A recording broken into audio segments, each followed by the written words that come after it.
Hey everyone, how are you guys? Hopefully all of you are doing good. By the way, this day I'll be showing you how to create or develop Santa Claus strain by crossbreeding common guppy fish strain that you might have right now, or you might know for a long time. I know this will be easy for you, especially to those hobbyists who really are focusing on this kind of hobby.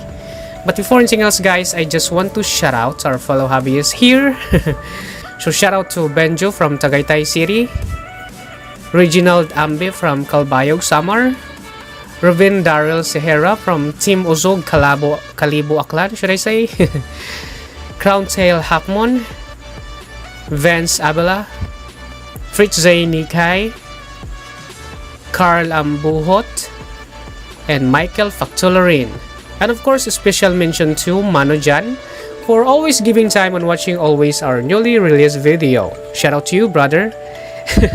And to all our fellow hobbyists all over the world who keep on supporting this channel by subscribing and watching our videos. Shout out to you guys, and of course, please be safe. So today is what we always do before we go further when it comes to developing your strain. There are things that I want you to know, especially to the beginners before doing the crossbreeding method. So first, when it comes to your breeding tank, a breeding tank or a breeding setup should be designed for easy maintenance, especially as chances are you'll end up with loads of tanks. So I keep my breeding tanks in the bare mode, so no plants or gravel or just like that. And also small tanks will suffice, 2 to 5 gallon for breeding pair and 10 to 20 gallon tanks for grow out. Some enthusiasts choose for higher stocking levels, which is fine if you carry out more frequent water changes, just like that, but don't push your luck as you could end up with stunted and poor quality fish. And also when it comes to filtration, I choose for air-driven corners filters or sponge filters with plenty of airflow. And I mean plenty such that the water above the filter looks like it's boiling, just like that. You may also like to try strong flow filter because on my personal observation, strong flow serves one purpose. It forces the fish to develop strong muscles, especially in their caudal peduncle. This helps the delta varieties hold their tails in a more natural way and not to look like the tail is so heavy, so making the fish look like somewhat bent. And of course, if you are in cold countries, temperature for fry should be 25.5 degrees or 78 degrees Fahrenheit, and for juveniles 2 to 3 months of 24.5 degrees or 76 degrees Fahrenheit, and for adults somewhat cooler at 23.5 degrees Celsius or 74 degrees Fahrenheit, or normal range 10 to 29 degrees or 50 to 85 degrees Fahrenheit. Ideal water parameters are pH 7.2 or normal range 6.8 to 7.8, just like that, or 8 to 12 degrees when it comes to their GH. And if your tank setup is inside your house, a guppy needs 12 hours of lighting each day, best providing using 20 to 30 watts fluorescent mounted above your tank, just like that. Duration is far more important, and a simple timer will ensure that the lights are turned on and off at the right time. So when it comes to care and maintenance, guppies are omnivores, so offer as a wide range of quality flake food, live and frozen food as possible. It is also better to feed small amounts of every few hours than the one gigantic feed, because this will help you or your fry grow faster. And of course, frozen and live food are digested easier than the flake foods. And as a guide, if your fish do not eat all the food you put in the tank in 2 to 5 minutes, chances are you're overfeeding them or they could be ill. And which leads to the point that the fish create waste, and this waste creates both good and bad bacteria. And if waste builds up within the tank, eventually the bad bacteria will outnumber the good and the water conditions start to fail. Correspondingly, your guppy's fins and health will deteriorate, so regular water changes are a must. You must do weekly water changes by 25 to 50%.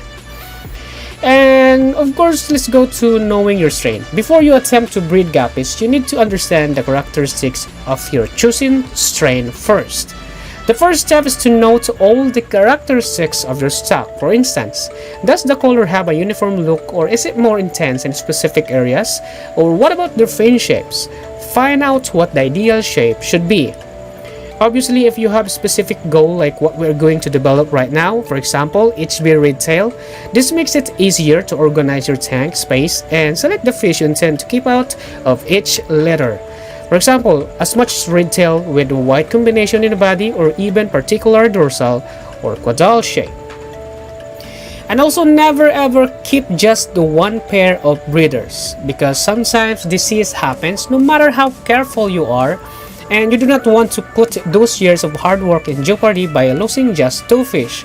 Ideally, aim for 2 or 3 pairs in a separate tank or 2 to 3 line in a separate tank, just like that. And of course, create breeding records. This is very important when creating your own strain for you to track your progress. Your breeding log should have the following information, just like identity, or you should give each breeding pair or trio an identity number.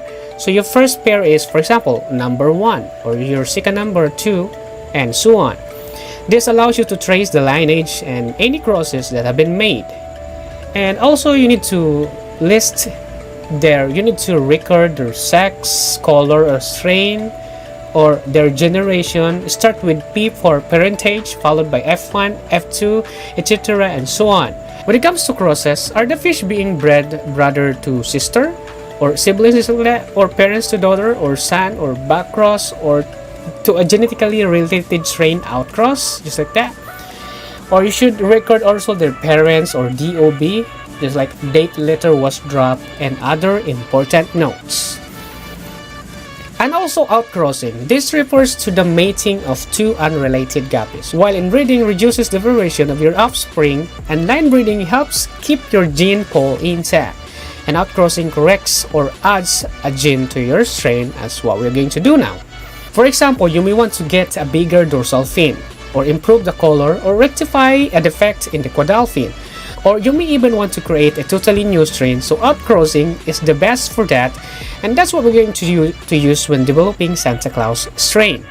Having said that, outcrossing is best not attempted by a novice or for a beginner, for if you get it wrong, you could lose the strain traits altogether. That's why for beginners, I just want you to watch first our previous video about crossbreeding before attempting this method. So in here, finally, in order to produce or develop Santa Claus strain, you need to use the HB white or pastel strain, because when it's inbreed, the red color will show on their caudal fins with white pectoral fins, and cross it with red wash, just like that. Those strain is inbred from blue topaz strain, and if you keep blue topaz for a long time, you already know what I'm trying to say here. And also you may use inbred HB blue, because when it's inbred, it will result red caudal fins. So just like on the illustration, you need to cross line 1, HB white inbred to red wash, or HB white inbred to HB blue inbred, or HB white inbred but to HB other line, HB white inbred from a different line. And then just do the line 2, just like that. So just do the crossbreeding by selecting potential pair from line 1, F1 male and female, and cross to line 2, F1 male and female also, and so until you have acquired the strain or the Santa Claus pattern. For beginners, just watch our previous video on how to create your own strain, as what I've said earlier, for further information on developing strain using crossbreeding method. And let's say, for example, you already have your own Santa Claus pure strain, so you may need to use line breeding to maintain your line. The problem with successive inbreeding is that each generation loses some genetic diversity. Line breeding helps overcome this and keeps a strain true.